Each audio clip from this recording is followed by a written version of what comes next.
Here we go. All right, Team World Vision Colorado. This is Lindsay from California, and we have today Bradley Hofbauer in the Twin Cities of Minnesota. And before we get to the awesomeness of Bradley, I got our weekly update for you. Team dinner tickets are now available. Dinner's going to be at Antlers Hotel. Top-notch meal for you to prep your tummy and your body for race day, but also I'm telling you, our time at Team Dinner really just grounds you in what we're really doing and how God is moving in and through us for the people of Rwanda, and even the stories of transformation that are happening right here on the ground within your church families and people that we've invited in with donations. Team Dinner is an incredible time that will really just light up your heart and remind you that God is very real and very much alive in what we're doing. So it's nothing you want to miss. Get your tickets online. You will have the link emailed to you from your team captains. It'll also be in the weekly emails from me. So get those ASAP. I really believe that we will sell out. Dinner's the night before the race at 5 o'clock, and it's just down the street from Packet Pickup. So it's super easy. You'll go grab your packet and your bib, and then come over, have a great meal, get inspired, and then hit the hay so you're ready for race day.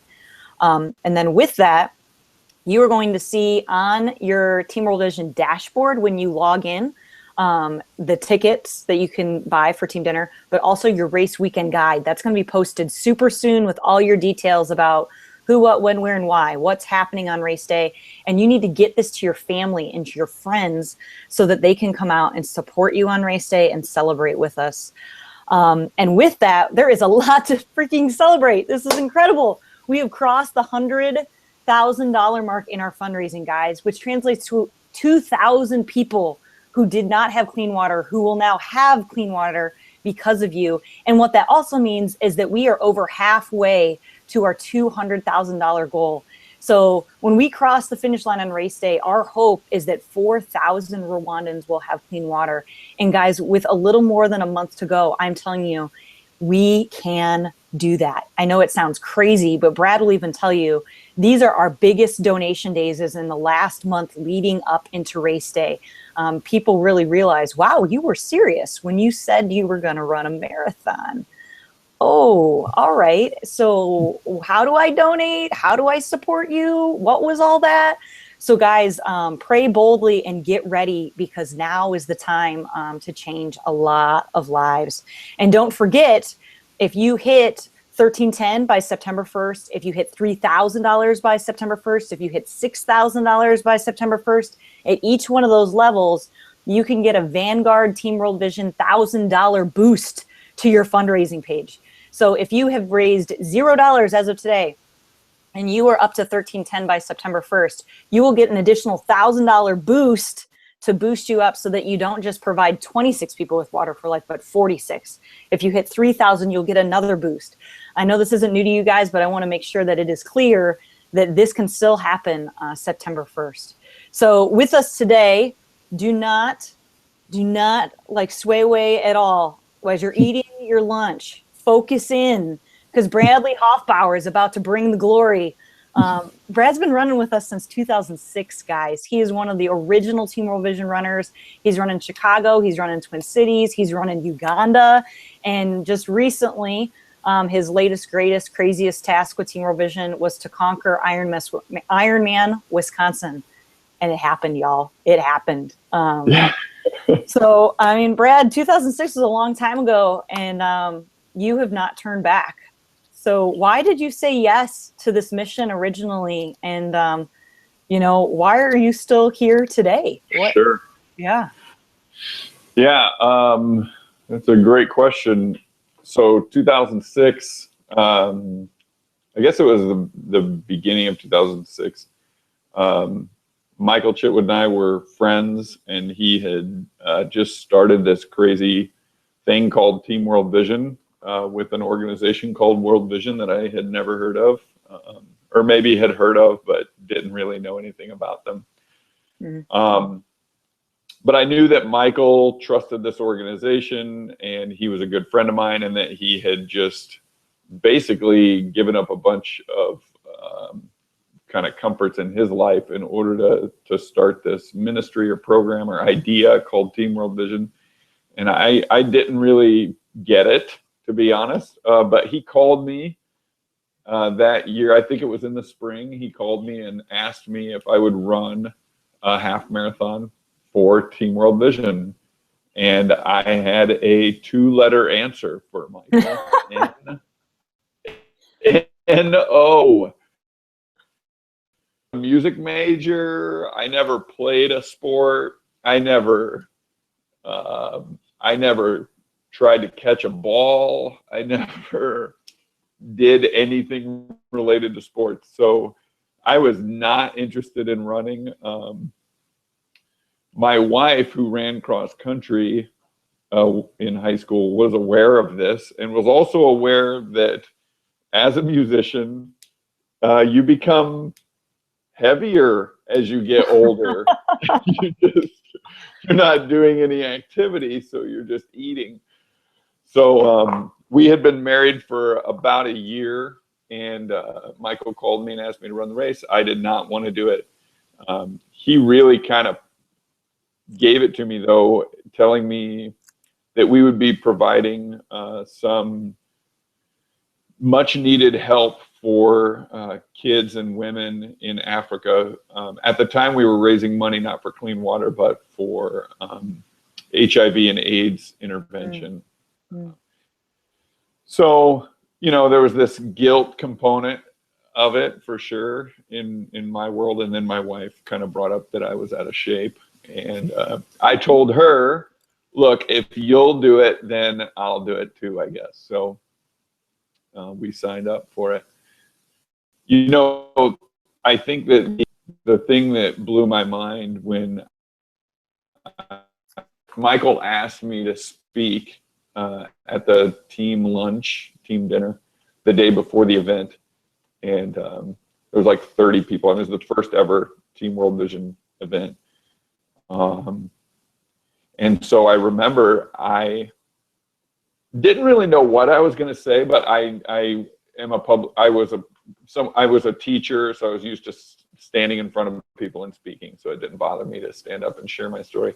So I walk up front and I go to share my story and open my mouth and just nothing comes out. Just absolutely nothing comes out. And I just start crying, and not like, oh, so sweet, he's crying, like blubbering, like my face is dripping, crying, like just I can't even, and I can't say a single word. I'm just like nothing is coming out. It gets so bad to the point that my wife, who hates public speaking, she has to come up. She like pushes me aside. She apologizes for me, and then says like 5 words about how training and whatever was effective, and then just like takes me to my seat. That was it. I ended up never saying a word for my first ever team dinner. Wow. So, you know, I had a hard time understanding, as I look back, I guess, on that event. I don't know, I didn't know at the time what it was that was so emotionally engaging or moving about this. It wasn't until, you know, maybe even just a few years ago that I learned that human beings are made in the image of God, and being made in the image of God means something, and I didn't know what that meant, but until a few years ago, I realized that meant that we were designed to behave sacrificially or with sacrificial obedience in order to bring life to other people, and that when we do that, we feel the most full. Mm-hmm. And I think I'd felt that a lot of times in my life, but I couldn't put my finger on the words to describe it. And so once I kind of found those words a few years ago, I looked back on that talk in 2006, or lack thereof, and just realized, wow, like that's what was overwhelming me, was I had given up all of this time and energy to train for this race that I didn't want to train for. We were living in St. Louis. It was like 100 degrees every day. And so, yeah, I realized that was kind of why I had fallen apart during that talk, I guess. I think it's crazy because it is an experience that if you're willing to invest in, even like in spite of yourself, right, that it will rock your heart. And sometimes in the oddest ways, you know, like you're saying, you get up to speak and you got nothing, you know. And I know after my first marathon, it was the hardest thing that I've ever done in my life, but the best experience I've ever had. And, you know, like I looked like I got hit by a Mack truck because I couldn't stop crying. Like I could not stop crying. And people like wanted to know if I was like broken, you know, like what happened? Are you okay? Did something hurt? And I mean, after a marathon, everything hurts. Come on, you know, but but it was this collision that when I was most feeble and helpless, just putting one foot in front of the other was literally bringing other people to life somehow. Like that God is answering the prayers of people on the other side of the planet through our obedience. And it just, I mean, it doesn't make any sense. It can only be a God thing, only. Yeah. I mean, I think that the scripture that has resonated with me the most is found in Isaiah 58. And it's really can be condensed down to this one line: if you pour yourself out for the hungry and satisfy the desires of the afflicted. If you pour yourself out and satisfy the desires of the afflicted, then shall your light rise in the darkness, and your gloom will be even as the noonday. Right? And then it says in the next verse that God will make your bones strong. Right? This is like, that's what I need, strong bones, right? And I feel like that, but I don't often articulate that. And so I think that running a marathon is it's just a really acceptable way in our culture to pour yourself out for others. So how does that translate then, Brad? You know, you're pouring yourself out for others in this training. Like that is absolutely clear. But the satisfying their needs, you know, that's the translation between I'm running, but I gotta put my money where my mouth is, like this with this fundraising point. You know, some of us are really good at fundraising, really bad at training. Some of us are really good at training, really bad at fundraising. And, you know, with these legacy live streams, we're really trying to get creative and come together as a team that we're going to go farther together for clean water. You know, we're going to go farther together in this fundraising. How has that played out for you? How have do you have any aces in your back pocket to say, hey, these are some tips I've had, or tips I have from the fundraising that I've done over the years? Sure. Well, I think the start of it is just even having that language where you can describe what's happening to yourself, and that other people who hear that language can identify with you about what it is that you're trying to do. So part of it is that, right? So just even having the language of what I'm doing, of pouring myself out for the hungry in order to satisfy the desire of the afflicted, and that itself is the way I was made, and it was the way you were made, and it was the way we were all made. And that story about who I am and who we are can equip me to do this thing. I think that having that language to describe it has helped me a ton in actually sharing that story, because otherwise there's a little bit of a disconnection for some people I'm going to run a marathon so that people can get water. I don't know that it's, we can make connections. Well, you need to drink water while you're running, right? We can like come up with things that are connected, that are really good, but they're they kind of fall short of really delivering the full package. And so I think that having that language is one thing. And then just there's an essence of just obedience in being bold, right? So I'm bold to run the race, or I'm bold to train for the race. Last year I ran the Ironman, and you know, that race scared me to death. I mean, it scared me to death. So I was bold to sign up for it. Mm-hmm. But when it came to actually messaging my friends and asking them for support, I had to be bold in that as well. And how do I articulate this story that has become so personal to me, to my friends? And so a couple of the things that I've done is I have peppered people with emails, text messages, phone calls to alert them of what I'm doing, right? And in that communication, I try to tell this story as briefly as I can, and as authentically as I possibly can. I try to tell the story.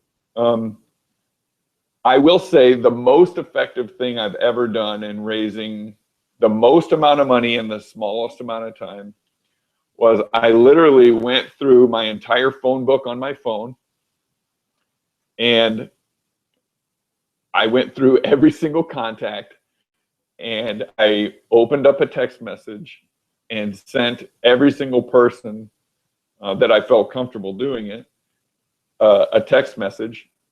I didn't copy and paste, although I did use language for most of those messages. But I think the act of going through and doing it one person at a time, for me, was just really off thinking about that person. As I saw their name come up on the screen on my phone and then opened up the text message, it felt like I was telling them something specific. Instead of, you know, I'm this message person. I mean, I could have done that, but there's something about just like writing the message every time and over again, and then knowing that person and having their face in mind as I'm writing it, as I'm thinking about them specifically and what message they might want to hear or might need to hear. And I would change the message slightly for every single person. And so the 2 weeks leading up to Ironman, I think I raised $6,000. Oh, whoa. By just going through one person at a time. I mean, it was like probably 300 text messages that I sent. And there were people in there who I was just like, they're never going to ever give.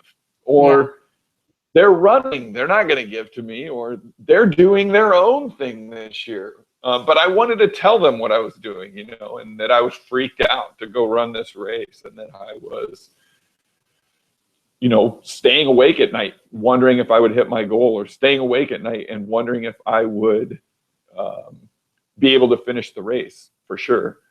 And so I would just start messaging these people, and they started giving, and they started giving in huge ways that I did not expect at all. A couple of other things I would say, just really making it fun. The first, back in 2006 or 2007, my wife and I signed up for a race in Chicago, and we decided over the 4th of July weekend to get my parents' four-wheeler, like a little all-terrain vehicle, and put signs on it on the front and the back, and tie balloons to the top of it. I lived in a super tiny town, 800 people. We found that there's this lake near the town. It's even a different township. And there's like houses all the way around the lake, and everybody goes there for 4th of July. So we got the four-wheeler out and we equipped it. We put signs on it that said, "Ask me why I'm running."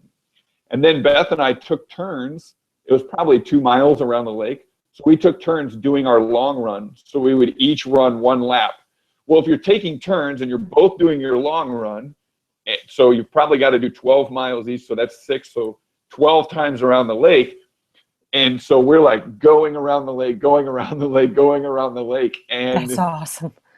pretty soon people are like walking out to us and they're like, what are you doing? What's going on? And then the person on the four-wheeler would stop and kind of tell them, and then they, you know, get their wallet out and give you $50 or whatever. But I think that was a really fun way to engage with people. Lastly, I would just say this year, as I look to my fundraising this year and over the next 12 months, I'm training I'm hoping to run Comrades Marathon in May of next year. And so that's kind of my fundraising period that I'm in. And I really just have these two words, awaiting hope. What is it like to live when you're waiting for hope? Right? When you're hoping for hope, because that's the situation that these kids are in. They're not hopeless. They're not really hopeful when they don't have access to clean water. They're just awaiting hope. And so what does that feel like? And over the next 12 months, my wife and I are just really trying to figure out what this looks like. How do we communicate to people a feeling of awaiting hope? And primarily, I want to teach my kids about this feeling. Because I want my kids to understand why it is that I'm doing this. And I want them to understand what it's like. It's almost like when you're waiting. I have a hard time figuring out how to put my goal over the next 12 months, I guess, is to provide my friends and my family members with a way that they can communicate to their kids about what it's like to await hope in this way, and then allow them the opportunity to actually fulfill that hope, right? To actually bring that hope to those people. Man, I love it. Spirit, mind, and body. You need all of them. You need it all. Brad, thanks so much for being with us today. Thank you for sharing your heart and your history and your hopes for the future. In that Isaiah 58 passage, may that be our heartbeat. It's Isaiah 58 what? Isaiah 58, 6-11, and yeah, that specific passage is, if you pour yourself out for the hungry and satisfy the desire of the afflicted, then shall your light rise in the darkness, and your gloom will be as the noonday, and the Lord will guide you continually, satisfy your desire in scorched places, and he will make your bones strong. Yeah. Well, may we go in that spirit today and be hopeful and expectant of all that God is going to do in us and through us, even in spite of us. Amen. Huh? Thanks so much, Brad. Yep. Keep going, guys. Strength Day today, short run tomorrow, big run this weekend, and the biggest run next weekend. So get to your group runs, love on each other, stick together, because we are going to go farther together, and we're going to get 4,000 Rwandans clean water come Labor Day. So love you guys. Take care. Bye-bye.